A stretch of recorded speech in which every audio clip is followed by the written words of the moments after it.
No matter what software you're using for your video conferencing, here are some tips to help you look better on camera and help everyone have a better experience. If you're in sales, you'll definitely want to pay attention to this because if you're doing something that distracts, it'll cost you sales. The look of your webinars and professional meetings should represent your brand, and we're talking about that coming up next.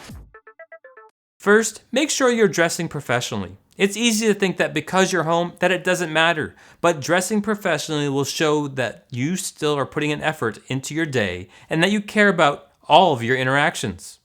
You'll need to decide what level of professionalism you should have. Maybe a suit and tie is too much, but it's up to you. Make sure that your background isn't distracting. It's okay to show the real space that you're in. It can actually help build relationships if it's decorated in a way that helps tell your story. Just make sure that it isn't messy. If you only have a blank wall, put something on it. If you're using a video conferencing software that allows you to use virtual backgrounds, use one that isn't distracting. And make sure it isn't a solid color. You need to have some detail in the image to hide the fact that it's a virtual background. Position your camera so that it's a little above your eye line and tilt the camera down a little. You can use some books or a box to raise your camera up higher if you don't have any other options. People want to see you, so make sure that your full face can be seen on camera.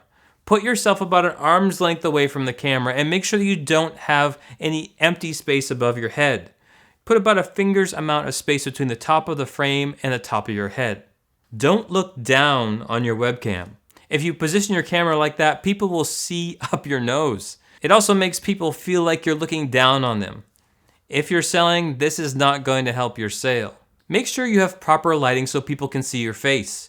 You don't necessarily need professional lighting, but put a light in front of you.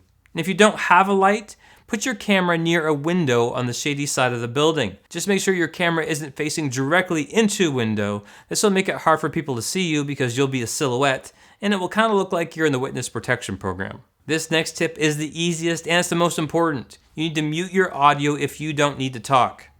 Your microphone will pick up what's happening in the background, whether it's the kids or the gardeners with leaf blowers. No one wants to hear any of that. It also makes it hard for the other people in your call to hear what's being said. I was recently on a video call and someone had the TV on in another room and the microphone they had was picking that up. On a different call, I could hear a person violently typing on their computer. The other problem is if you have a bunch of mics open, it will create feedback. This is why it's nice to use an external microphone and headphones if you have a lot of video calls.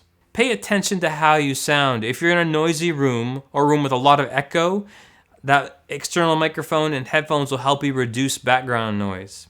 If you're on a budget, the headphones that came with your cell phone will work for this. Do a little research before your call and learn the shortcuts for how to mute and unmute yourself quickly. It's hard to search around the screen to find that mute button, but oftentimes there's a shortcut. Like on Zoom, you can actually press the space bar and that will unmute you temporarily. If you're presenting or talking, look directly into the camera. Don't be multitasking when someone else is presenting. You wouldn't be doing that in an in-person meeting, so don't do it now. Remember that you are on camera and everyone sees you. This is not a good time to scratch or pick anything. Make sure you smile. It'll go a long way to covering all the other things that you can't fix. If you want to learn more, I made another video about what accessories you should get to create a better video conferencing experience, and you can view it by clicking the box on your screen.